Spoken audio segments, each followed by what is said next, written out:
Hello and welcome to Nerd Subculture. I'm your host Jared. And I'm Edwina. And if you listen to this is our Once More We're Feeling series on Buffy the Vampire Slayer. Today we're doing Season 5, Episode 16, The Body. The Body. The Body, yes. The Body.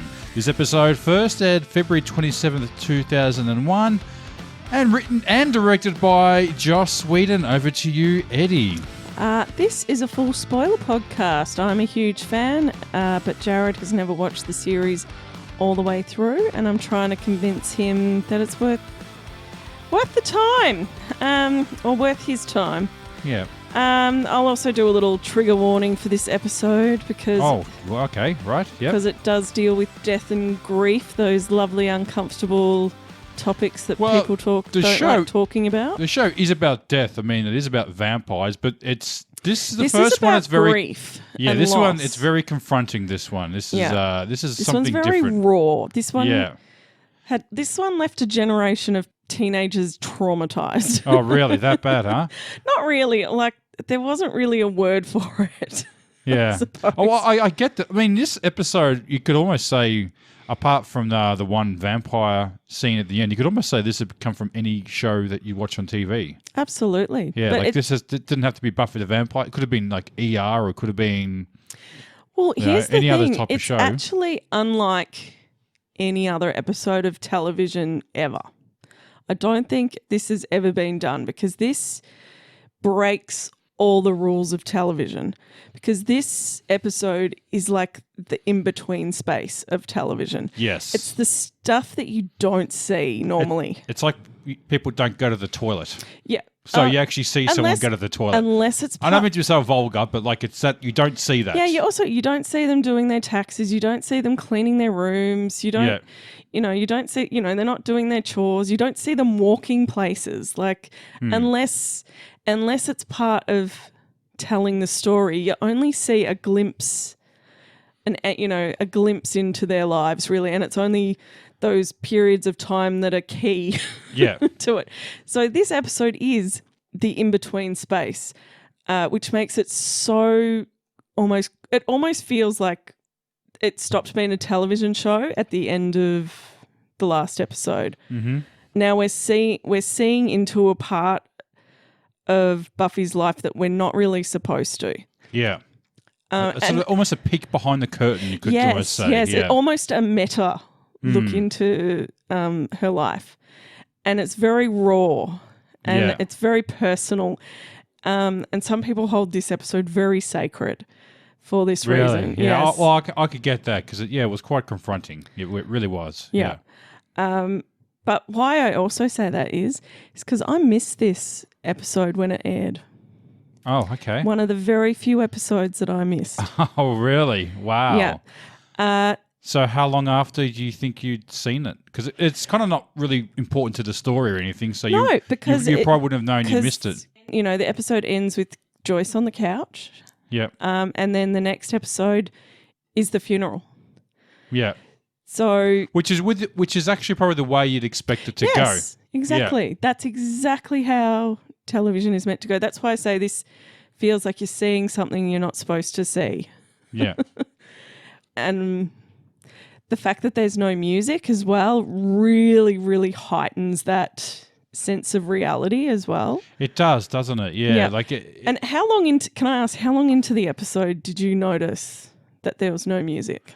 Oh, I think I noticed pretty quickly. Like even with the whole paramedics coming over, and I'd say probably around that time I'd sort of noticed that there'd been no music, and it continued on like that. So I noticed it pretty early because it's always tempting to put that suspenseful, heartbeat, clock ticking music on. Yeah. The score in the background. Yeah, the score telling you how you should be feeling. Yeah, exactly. So you always... Yeah, so you're always cued on with it. And I do notice when people don't use it, and I think it does suit sometimes. There's like a scene in The Dark Knight where they're doing the chase where the Joker's trying to shoot Harvey Dent. And there's no score used in that scene. And it would be such a tempting time to use it because it's like a chase scene and he fires a bazooka. But through that whole scene, and you probably don't realise it, you watch it again, there's no score playing in the background. Yeah. So it adds to the tension of the whole situation, the no score there, rather than being there. It's it kind of feels like you're on a ride almost, but not having there makes it feel uncomfortable. Like you're not quite sure what to make of the scene. I feel, yeah. Yeah. So I always say this episode is kind of brilliant in its simplicity. So absolutely, yeah. Because I didn't notice this episode missing until I think I bought the box set. Oh, really? And when I was watching through. Well, how long ago was that? How long after would that have been? A few years or something, or?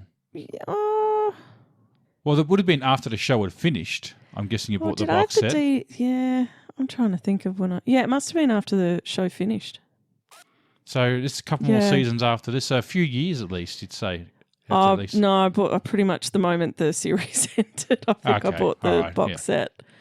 But yeah, watching, I think I didn't notice that there was no music until there was the scene with Xander and Anya in the car when they're driving. Yeah. It was sort of a scene where I'm like, oh, this feels like it needs music. It was. Yeah, that was where I noticed it. And some of the camera, like there's he does lots and lots of long shots. I'm almost surprised that this episode wasn't done in all one long take. Yeah, be tempting. Because it was that was also a bit of a trend at the time. If you were going to, you'd do that episode all in one take. The one take episode, take episode. That was... X-Files did that one, I think? Yeah, X-Files. Yeah. X-Files had already done that one and made it very... And I think, was it ER did the one take, I think, maybe? Did they do the one take or they did the live? Oh, the live episode. No, they did two live episodes. One for the East Coast and one for the West Coast. Yeah, that's right. There was a scene where he's watching a baseball match or something and the score changes on it. Like he's actually watching it live. Yeah. Yeah. So, Eddie, I couldn't help but notice, but I didn't get a summary sent to me. So, I'm not sure, does that mean I'm being fired or are we doing something different tonight? You know what? It was very difficult to do a summary for this episode. And the truth is I could never do this episode justice, to be honest. Oh, we'll do our best. But, so it is broken into 4 acts there's 4 acts and an intro. And each of the acts is essentially a short story and a glimpse into the day of losing a loved one. Yeah. So I will go act by act and we'll talk about each sounds act cool. All right, yeah. Separately. I'm not going to do it like Restless because there's nothing really there's no metaphors to break down here. There's no ulterior meaning to things. Yeah, everything's pretty much a face value. They're not really trying to do any sort There's a tiny bit of metaphor, but this episode, it really is brilliant in its simplicity because it is so pared back. There is, there's no special effects. No cryptic sort of people behind red curtain things happening. But even then, the edits are spare. There's lots and lots of long shots. Even the dialogue's slightly, it's very unpolished. Yeah, and there's not much dialogue too, is there? It's and there's sort of no conventional dramatic flushes. So, you probably just get a little bit from Xander in that scene where they're in Willow's dorm. There's probably a little bit of that. That's probably the only scene I'd say where everyone sort of has a little sort of moment. Yeah, or, with their dialogue, I guess. Yeah. And, there's sort of the imagery as well for, I think in Buffy's scene you get it a little bit where the camera will there's a few odd angles or it's sort of going in and out of focus or it's slightly overexposed, but I think it's sort of that kind of helps portray the shock that she is going through. Yeah. So, all right, so we're starting scene by scene. So let's start with we're going to start with mention the intro, because that was the ending of the last episode. That was sort of the intro, wasn't it? And then we had that Christmas scene. Okay, Oh, so not Christmas, or was it it's Thanksgiving. Thanksgiving? Sorry, yeah. It picks up where we left off in "I Was Made to Love You," with Buffy finding Joyce unresponsive on the couch. Yeah. And it cuts to the credits. So there is this kind of weird, odd choice of a scene. Is also another sort of glimpse into a time that we haven't seen. An uneventful moment. An uneventful moment, but a sweet, almost family moment that they had at a Thanksgiving with all of them together.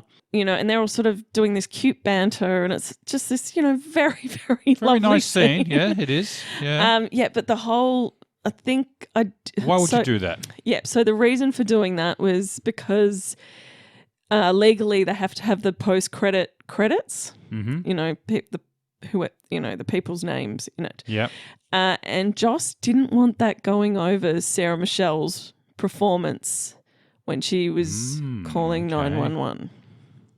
Right. Or the whole scene in general, I think. Yeah. Yeah. And to be honest, I can see why. Yeah. That would be distracting. Yeah. Yeah. Yeah. But that would take you out of it. Yeah. Very much. So I that's the reason for that scene. And the scene is quite jarring in itself as well, because it cuts to that and then bang straight to the dead body. Yeah, and it cuts to Joyce's face. Yeah. Now, every single scene starts that way. Yeah. With a real close-up, uncomfortable scene on Joyce's face. Yeah. Pretty intense. Yeah. So then she calls 911. Yeah. And the paramedics come over. Yeah. First she's on the phone, and she tries to do CPR. She breaks Joyce's rib. Yeah. And, to be honest, that's probably the most realistic thing to happen, because that happens a lot, apparently. all the time. You never see it in medical dramas. But they say often you'll break someone's rib. Yeah. Yeah. But yeah, my sister, who's a nurse, says, she's like, I've broken so many ribs doing CPR. It's just what happens. Yeah. Yeah. And it wasn't like everyone's like, oh, it's Buffy's strength. No, it's just what happens when you do CPR. Well, that's funny. I did think about that. Was it her strength? But I know that's something that can happen. Yeah. So I can understand why people might get confused about that. Yeah. Because I sort of did think that as well, to be honest. But I'm like, no, that probably just would happen. Yeah. And that sort of that waiting for the ambulance, you can kind of hear it in the background. Yep. She sort of, think when she's looking at the phone, there's sort of this weird white noise that you can hear as well. It's, if you've ever had to wait for an ambulance, it's like it's this anxiety that you feel in that waiting for them to get there. They cannot get there fast enough. No, never. Yeah. So, and it conveys that sort of period of time really well. Then the EMTs arrive. And, they do their thing. She is so polite to them. Yeah. You see her kind of go through the shock of what they're telling her. She's sort of it's sort of blurring in and out of focus. So, there was a little scene as well just before they came where she noticed her dress is up a bit high. Yeah. So she goes and pulls her dress down a little bit. Because that's it's something she can control. Yeah.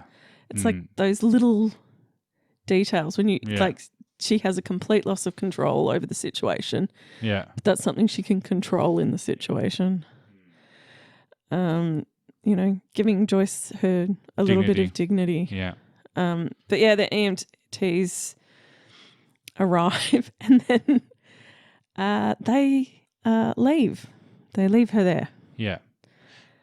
And there actually is a weird shot where the EMT's speaking to her, but he's kept out of frame. Yeah. It's like the camera sort of tilts below his face. You can only just see his mouth in the top right left-hand corner of the shot. So that's sort of the realism of losing focus and not sort of seeing what's going on from her point of view, her perspective. Yeah. Which is and I forgot to also mention she has that little flash of Joyce suddenly waking up. That's right. And everything's okay. Yeah, and everything's okay. And luckily you called us in time, Yeah, that tiny little glimmer of hope. Well, you think that would probably go through your mind, wouldn't it? That, she's going to wake up, everything's going to be fine. Yeah. exactly. Yeah. Yeah. That little glimpse of hope. Yeah. And then, as I said, they leave her there. Yeah. Now, can I just say something? Now, I spoke to someone. You can say who. Your brother, okay, who works in the police force. And I had to ask him what happens. Well, this is in Australia, isn't it? What happens with a dead body?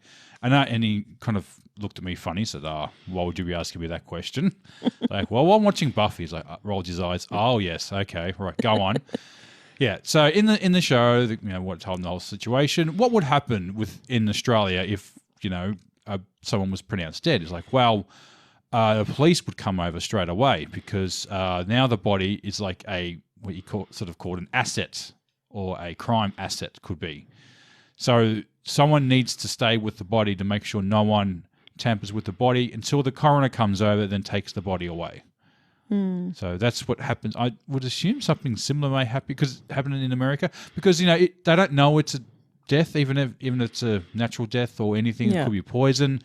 But they want to make sure that no one tampers with the body because that is no evidence. Yeah. Or possibly evidence. But in the meantime, apparently that's what happens. And, of course, the shock of being left with a dead body, it's something you don't wouldn't want in anyone. And that was the first thing I said, like, they're just going to leave her with a dead body? Yeah, I think I said that too, watching it. I'm like, I don't think they're following proper procedures. Yeah. And something he did mention about paramedics, often they don't want to go to dead bodies. Sometimes if they get there, they'll just get out and pretend to do stuff just to make people feel better. And then we'll say, oh, no, she's gone. And I said, okay, I think that kind of happened in this episode too. So, but, what else are they going to do, I guess? Yeah. Yeah. She vomits on the floor, Buffy. Yeah, straight after it. Yeah. That's just a very visceral reaction. And to be honest, I think I did that when I found out my dad died.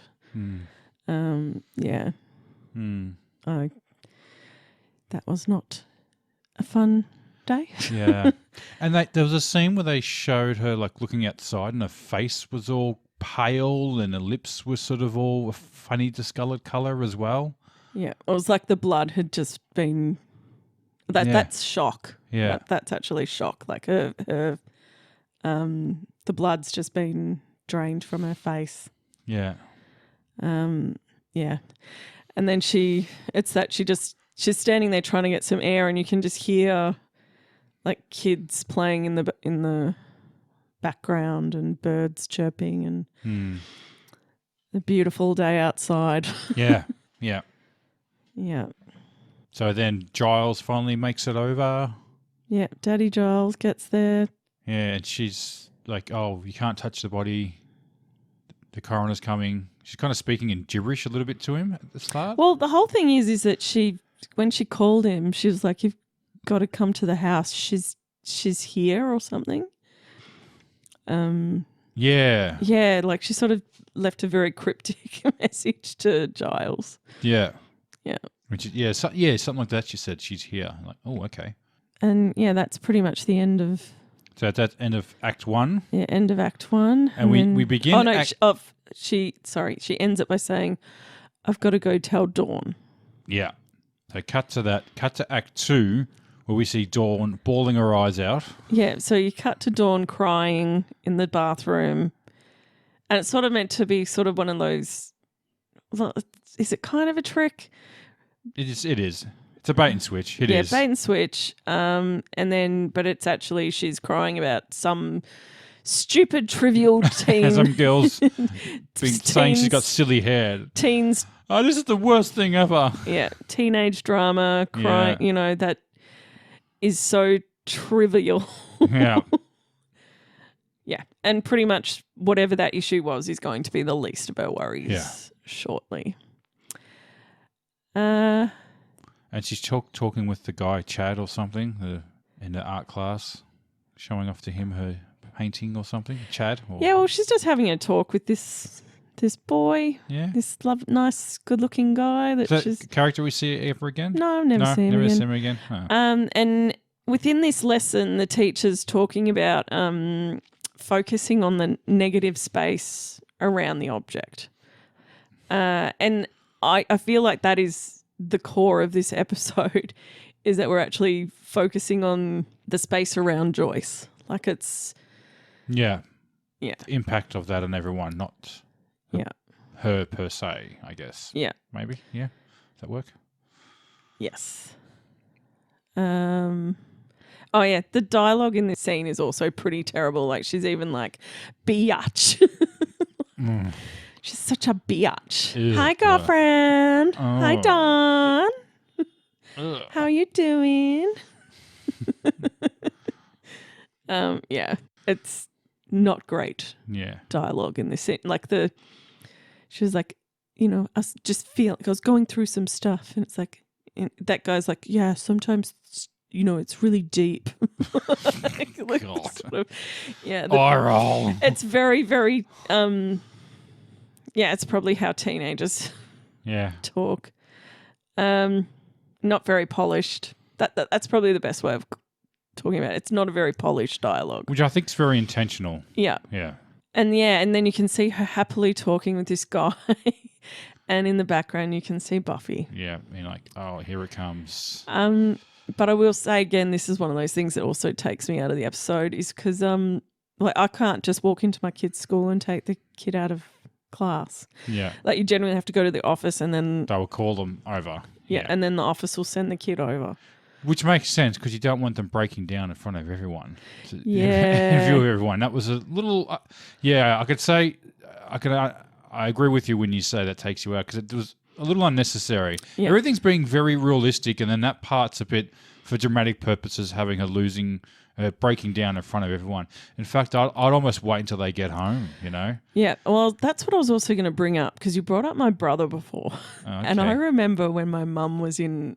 Like, I think she went into hospital for the second time. And my dad was like, you can't tell your brother. And I was like, what do you mean? And he's like, I think he had exams on or something. Yeah. He said, look, he's got one exam today. That's his last exam. And it was it was the day she was going into hospital, like the day she was going in for surgery. Yeah. And he was like, you can't tell your brother. Right. And I was like, you know, what? You know, very, very confused that they were keeping it from him. And it's just like, look, it's not going to change anything except that he'll probably end up not thinking about the exam. Yeah. Like, so it's sort of that ignorance is bliss. And he's like, look, I'll tell him right after, but until then, just don't tell him. And then my brother was so furious when he found out that it was kept from him. Yeah. Absolutely furious. Yeah. So it's a tough call, that one. Look, you know, how long did you keep it for him? Oh, it was like a couple of days. A couple of days is a bit long, isn't it? Like 2 days, I think it might have been. Yeah, so if it's on the day, like I would say wait until they get home. Yeah. Have this one last day before everything changes at least. Yeah. But then I think it also might have been that Buffy didn't want to be alone. Like she wanted Dawn with her. Like it was... Well, yeah, that's understandable too. Yeah, I guess. Buffy probably needed Dawn. But I still actually like that scene. Not like it. I think it's a very effective scene when all you see is Dawn's reaction, the teacher's reaction, and her friend's reaction. And the camera is just pulling back. There is also no music as well to tell you. And I think I cry every time I watch that scene. But it's very well shot, very well done scene. I kind of disagree on that. I feel like it's a bit not very. I think it's just not very original. It kind of looks like something from one of those TAC ads that we sort of have here, where you know what I mean? Like it didn't seem very original. The scene of them, you know, upset. So you obviously knew what they said. It's just something I've probably seen 1,000 times before being done. Where everything else has been quite original and new. Except that it hadn't really been done at that time. Well, I'm pretty sure those old TAC ads did that, and I don't know, maybe not, but it just seems like something I've seen plenty of times before Buffy. Okay. One of those trope scenes that I've seen. You know. No, I always feel it. I actually think that this scene it feels different. I mean, I'm not saying it's not a bad scene, but it's just not very original. No, because most of the time when they do those scenes, there's music playing over the top of it. That's why you can't hear what they're saying. Yeah. No, it's usually behind a glass window or something, like you don't see them. Yeah. Anyway, that's my thoughts on that one. I still think it's a well shot. Oh, it is. It's well done, but it's not very original, though. I'd say that. Okay. All right, moving on. All right. Act 3. Act 3. So Willow's dorm room. You see Xander and Anya driving in, and as I said before, this is when I first noticed that there was no music on the first viewing. I should say. Yeah. This was it was a long time ago. It's a very odd way it's shot as well. Like the camera's following the car, and then the camera goes up back into the window. Yeah. And you just see Willow getting frantically trying to find something to wear. Her blue jumper. The blue jumper. Mm-hmm. Yeah. And Alison Hannigan's performance in this scene is spectacular. I think Alison Hannigan has a really great cry face. Like she looks like she has. Looks like she's always crying though. But she cries so well. Like when she cries, I cry. Like she just had it, the tears just welling up in just the right way, and could control one tear coming down one cheek. Like it was professional, I suppose. Professional actress there. Professional crier. Yeah. Yes, and she's just devastation and empathy all in one. And she's trying to find the perfect, most compassionate, supportive friend outfit. Something blue, huh? Yeah, and it is very heartbreaking to watch. And again, I think it comes down to that in a uncontrolled situation where you don't have control of something, and she's just trying to find something to focus on. Yeah. And it's trying to find the blue sweater to wear, or trying to find something else to wear. Yeah. In this scene, we also get Willow and Tara's first kiss. Yes. First on-screen kiss. First on-screen kiss. First ever lesbian kiss? Oh, I don't think it was the first ever on television. No? Oh, okay. Definitely a moment, though. Yeah. Definitely a cultural moment. They didn't, but back in those days, if there was the controversial same-sex kiss, they would advertise it. True, yeah. They would exploit it in the most disgusting way possible. Yeah. But no, not for this. And it's not like a passionate kiss. It's just a comfort. Yeah. It's all right. I'm here. Mm-hmm. Kind of. Yeah. Yeah. Yeah, it wasn't all X-rated with, funk music going on in the background. It was just a nice embrace. Yeah. Yeah. Nothing sexual about it. And to be honest, they've done spells together that were far more racy. Yeah, exactly. Yeah. Than that kiss. Yeah, definitely. So Anya and Xander arrive. And Xander is looking for someone to blame. Like he's grasping at straws, going on about the doctors, letting her glory or someone. Yeah. Like he's just trying to find someone to blame. Yeah. Very, very common thing to do in death. Yeah. You've got to find someone to blame. Yeah. Because it doesn't make sense unless there's someone to blame. When that doesn't work, he punches the wall. And then they almost all seem to be kind of relieved because they can focus on something else. That moment where they can just not think about it for a second is Santa comes and saves the day and punches a hole in the wall. Yeah. Did you say something about the Avengers assembling as well? Yes. Yeah. It's what we do. We help Buffy. Yeah. He does actually say that. He says Avengers assemble. Yeah. He actually says that. Yeah. Like 10 years, 20 years before Chris Evans gets to say it. Yeah. Yeah. But the big standout of this scene is Anya's speech. Yeah. And it's actually almost the standout of the episode. But I have heard her experience in this episode is like the child's experience of death. But I actually think it further cements my autistic coded theory. Yeah, I reckon it does. Because they're ignoring her questions. Yeah, she's asking. She's asking all these questions and they're all just flat out ignoring her. Because I think, as you said, like with that, you know, we help Buffy and he's like, how do we help? Yeah. Exactly. And it's not until like Willow snaps at her and says, you can't be asking these inappropriate questions. And that's when she sort of swings into her speech. Yeah, her monologue. And it sometimes reminds me of what happens with my son, who is autistic, and he doesn't quite understand death.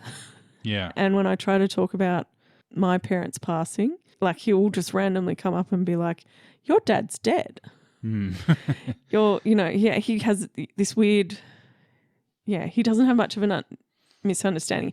And it's fine when it's with me, but then he has done it to some people who it is actually inappropriate to say it to. And it was, like my best friend actually found a friend dead. Like I would never, ever, ever get her to watch this episode. Yeah. Because she actually found a friend dead. And he'd walked up and said something to her about it.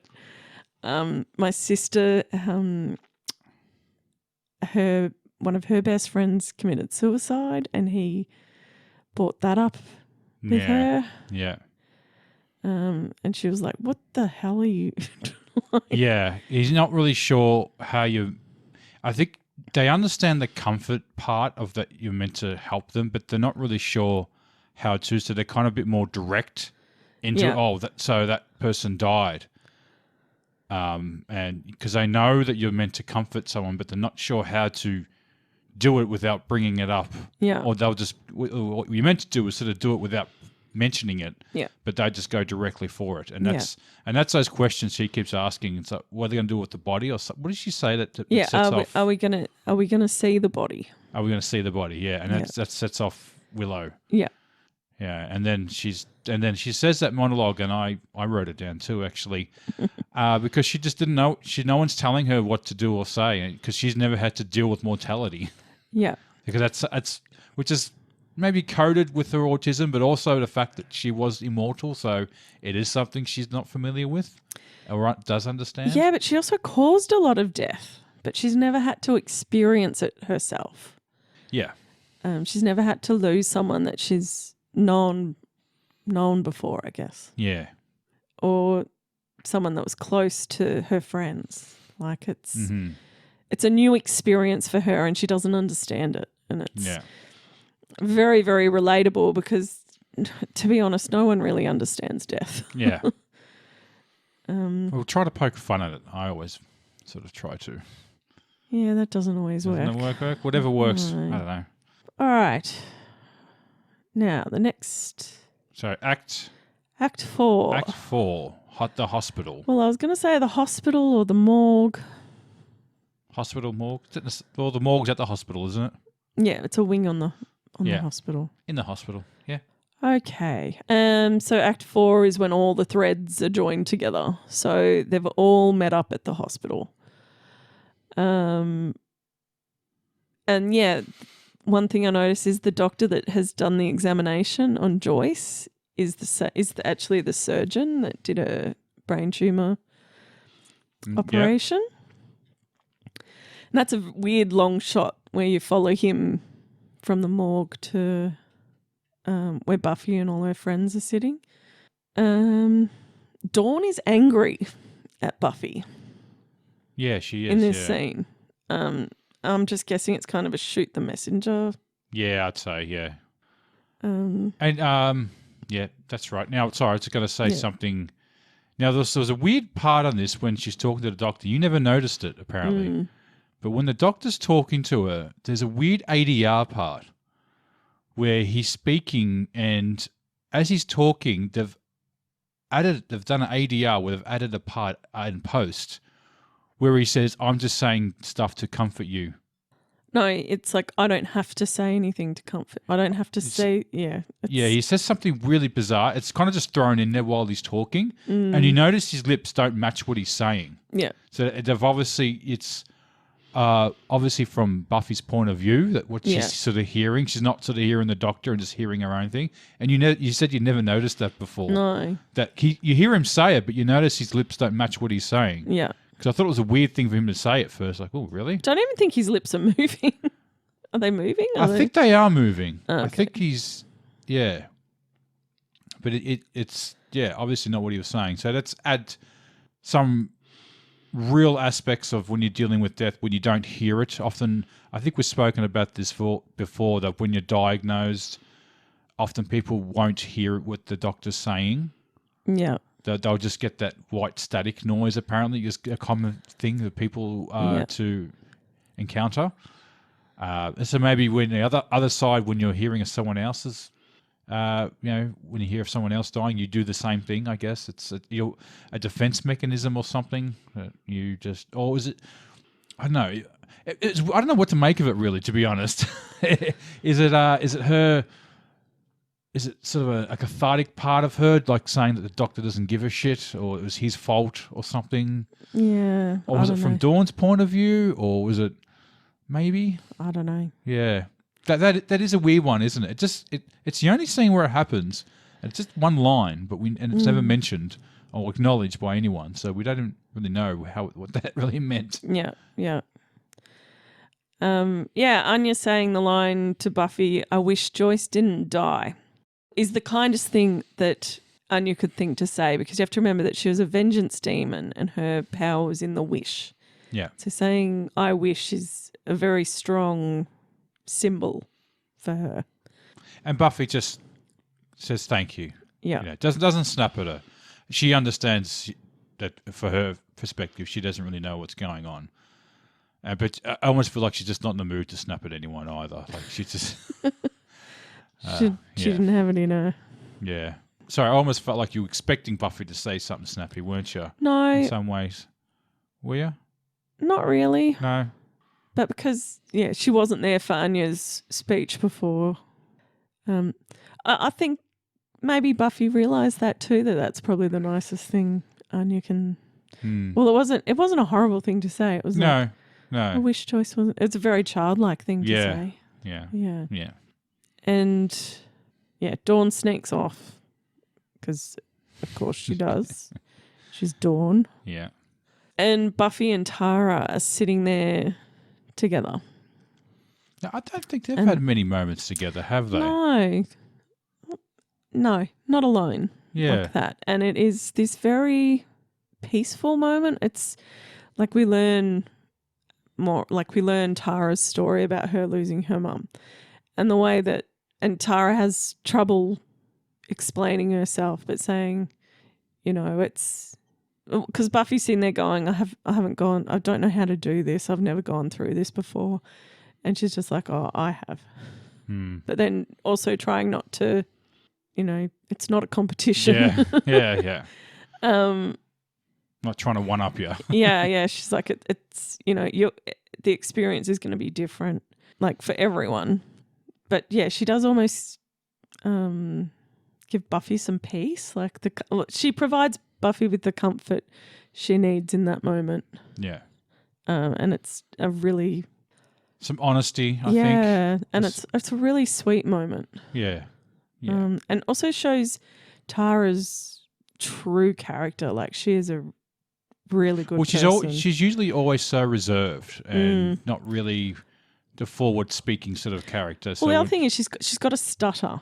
Yeah. That's the thing. But that's more of an insecurity stutter, isn't it, than an actual... But when she's trying to talk to Buffy about it, she starts stuttering because it's a difficult...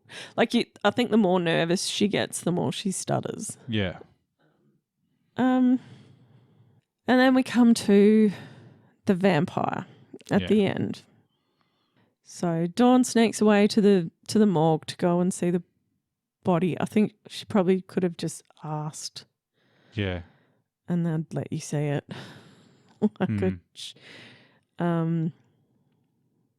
Yeah. I hate the scene with the vampire. It kind of does undercut it a bit, doesn't it? Yeah, I think the episode would have been better if Buffy came running in thinking there was some sort of danger. Yeah. And there was nothing there. And then there was nothing. It's just them standing over the body. Mm-hmm. You know, with Dawn has that little line, "Where'd she go?" And just have it just a long scene of them just standing there would have been good. But was that a network thing? Maybe we got to have a vamp in there. Possibly. But I do have a theory. Because the episode feels very deeply intimate and personal, the scene comes across as intrusive and, and mortifying. And I think that's the point of it. Okay. It is supposed to be an intrusion. Because death is an intrusion. Yeah. It is mortifying and awful. And it also serves as a little reminder that life doesn't stand still. Mm-hmm. So I'm guessing that's why it's there. It's also a supernatural show. Can't have an episode without some sort of supernatural element. That's what I was sort of thinking. They had to sort of throw something in. Was it maybe the network saying, "Oh, we're going to have something in there. Throw a vampire in the morgue or something." Oh, God, okay. But again, no school use or anything like that. So there's that silent fighting, and she's in the background, like squirming, and he's like snarling and stuff. Yeah, and she's not doing her snappy comebacks. Yeah. The vampire is naked and menacing. Yeah. She kills him gruesomely with her. Well, that was actually something. I don't know why I was thinking this, but as it happened, and when she stabbed him in the head or something. She ends up using the knife on the throat. Yeah, it's something she doesn't use. Oh no, yeah, she just like the hacksaw thing. Yeah, decapitates. I was just expecting her face to be exploded with blood when she did that. When it happened, I'm like, oh, okay, that's right. That's not that type of show. I don't know why. I just expected that. Yeah. I mean, shows these days, True Blood or anything like that. If that was happening, that will, the whole squib thing would have exploded in her face and her whole face would have been covered in blood. Which I was also not too sure about the death of a vampire of decapitation. Have we seen decapitation before? Yeah, we've seen decapitation. Yeah, I was still expecting blood though, but you still don't get blood from decapitations. No. Right, yeah. So that put me off too. But yeah, very intrusive. Yeah. Okay, and that's pretty much the end of the episode. And it just cuts there. Yeah, and you just got this very slow scene with Dawn about to touch Joyce's face and just saying, "Where'd she go?" And that's the end of it. And cuts to black. Roll credits. Roll credits. Yeah. There was something I wanted to say at the start that I didn't say at the start. That's okay. You can say at the end. Look, so this episode has been praised for its, realistic portrayal of death and grief, and for some people, this episode has helped them deal with loss. Some fans will also avoid this episode like the plague. Mm-hmm. Yeah. Especially if you've suffered a recent death, this is not an easy one to get through. That. Yeah, I understand. And I have spoken about my mum getting sick, but she ended up dying of cancer a few years later after the brain tumor. And her diagnosis was, from diagnosis to death, was 3 months. So as Tara put it, it was sudden, but it's always sudden. So even when you know it's coming, it's still sudden. and she, it was a very ferocious cancer. And then my dad didn't take it very well, her death, and he passed away nearly 9 months later with heart issues. So I had 2 deaths very close together. So I found this episode very difficult to watch for a very long time.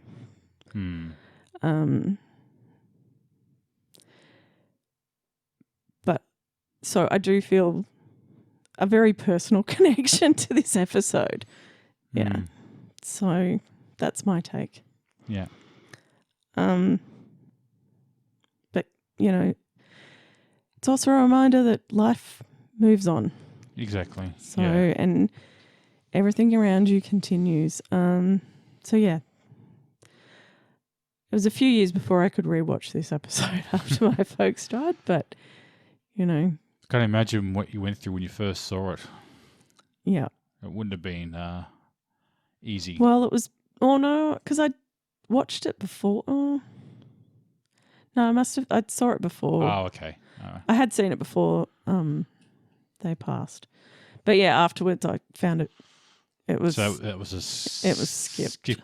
It was It was skipped. Just a temporary skip. A lot of people will skip this episode.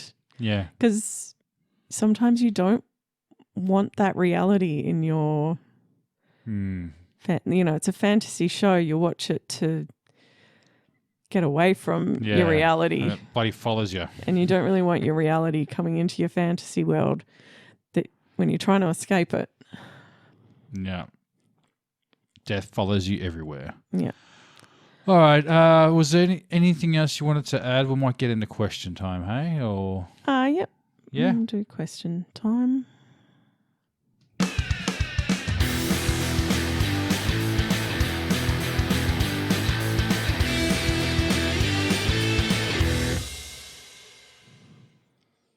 All right, Jared. Yes, Eddie? Which character was your favourite in this episode? Guess Buffy. Yeah. Yeah, I went Anya. Anya? Oh, yeah. Yeah. Which character do you love to hate? Guess Dawn. Got a bit annoying. Yeah. Towards the end. I just went the vampire at the end. Oh, yeah. Yeah. LOL. Oh, there's not really an LOL moment. I just... LOL moment. I just put Xander punching the wall because it kind of just came out of nowhere. Yeah. I went with... Wasn't really laugh out loud, but yeah. Yeah, I went with the parking ticket. Oh, okay. Like the give me a ticket line, and then, yeah. Yeah. Also, boxing those other people in's not very nice, though, was it? Not very nice. Favourite fight scene? There's not really many fight scenes in this. It's only the morgue vamp. Yeah, we've got morgue vamp. Yeah. So flying through these questions, aren't we? Yeah. Favourite scene? Well, I guess the opening act of, Act 1 with Buffy calling the emergency helpline and the whole one shot of everything sort of happening, and that was, quite well done. Yeah, I like that. My favourite scene was Buffy and Tara talking, like where the camera's just placed plonked in front of them, and they're slightly awkward sitting there talking. Yeah. Okay. Least favourite scene? I thought the fake out was a little... Okay, yep. Yeah, where she woke up. I'm like, I didn't fall for it either. But I get what it was about, but maybe the vamp.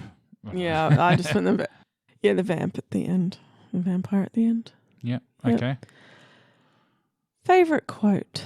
Well, I guess there's only really one quote to do in this episode, Eddie, isn't it? Are you going to do it, or do you want me to do it? You can do it. You want me to do it? Yeah. Okay, so the quote we're both talking about is Anya's little monologue. And here it is. How we go through this, I knew her, and then she's... I think you need to start from the start. Oh, I've only got this part. Because it's got but I don't understand. I don't understand how all this happens. How you go through this. Now you can go. I knew her, and then she's just a body, and I don't understand why she just can't get back in it and we not be dead anymore. It's stupid. It's mortal and stupid. and Xander's crying and not talking, and oh, she's the one saying and by the way, and I was having fruit punch, and I thought, well, Joyce will never have any more fruit punch ever, and she'll never have eggs or yawn or brush her hair, not ever, and no one will explain to me why. Because we don't know. Yeah. I've also got. I did have that down as my quote, but I also had a backup one. Yeah. And it was Buffy and Tara, and it was Buffy going, "Was it sudden?" Tara's like, "What? Your mother?" "No, and yes, it's always sudden."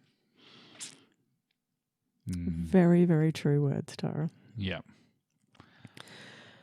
All right, look, we've got who gets the wooden spoon and MVP, but I think I'm just going to say... I'm just going to say the paramedics for the wooden spoon. All right, yep. Left her there with the body? Yeah. Oh, come on. That's harsh. I'm not going to do an MVP. No? Yeah. I gave it to Christine Sutherland. Oh, okay. You know how hard it is to stay dead for a whole episode? Yeah. Apparently she only blinked once, but they'll manage to CGI it out. Okay. So, yeah, but she had to lay there for a long time. And that, acting is hard. Doing nothing's hard. It's hard. Doing nothing's hard too. All right? So sitting there, pretending to be dead, try not to blink, try not to breathe. That's hard. So I gave it to Kristen Sutherland. Okay. And... So you got no wooden spoon MVP? You're just going to leave that empty? MVP... Yeah, I'll give it to Kristen Sutherland as well. Yeah. Yep. So Joyce, we're talking about in case you didn't realise. Joyce. Yeah. All right. And last question, Eddie. All right. What do you rate the episode out of 10? I gave it 9.5 blue jumpers. Oh, okay. You said jumper. It's like no, the sweater. It's a jumper. The sweater. Yeah, I give this 10 out of 10. Biatches. Biatches. Oh. Yeesh. Terrible. All right, I'll give it 10 out of 10 parking tickets. And this would have been 11. I would have given this episode an 11. Ooh. But I don't like the vampire scene. That's it. Well, it's in the name of the show, the Vampire Slayer. I know, but it would have worked without it. Yeah. All right. Was there anything else you wanted to add, Eddie? I did forget to mention something. Oh, you did? Yes, I did. What was it? And it was actually about what Joss Whedon had said about this episode. Oh, yes, I did read about that. That was a personal take for him, wasn't it? Yes. Yeah. And it but this episode was meant to be sort of the anti-special. We've talked about, the very special episodes of television that they used to do. And that Buffy would never do them, so to speak. And this was sort of his take on the very special episode. Well, you mean like the Christmas special or the Thanksgiving special? No. The very, like as in, the one that deals with death or, drugs or... Well, the PSA ones. Yeah, the PSA episode. Oh, okay, yeah. And it was actually to explore the banal and uninteresting limbo that happens after someone dies. And I think I've already talked about that. It's a passage of time we don't normally see. Yeah. Done all that. Yep. All right. Wrap it up, Eddie. Yep. Okay. Well, I hope you've enjoyed listening to us tonight. We are Nerd Subculture. My name is Jared. I'm Edwina. And if you like what you're listening to and you want to listen to more, what do you do, Eddie? Well, you could listen to us on... Well, keep listening to us then. Yeah, okay. Just keep listening to us. But you could find us on TikTok, Twitter, Instagram, YouTube. There's a Facebook page, and you can email us if you want to. Yeah. There's merchandise. You can follow the link tree in the socials if you want to help out the podcast. Yeah, that'd be great. So like, share, subscribe. Thank you for joining us. We'll see you next time. Take care. Bye. Bye.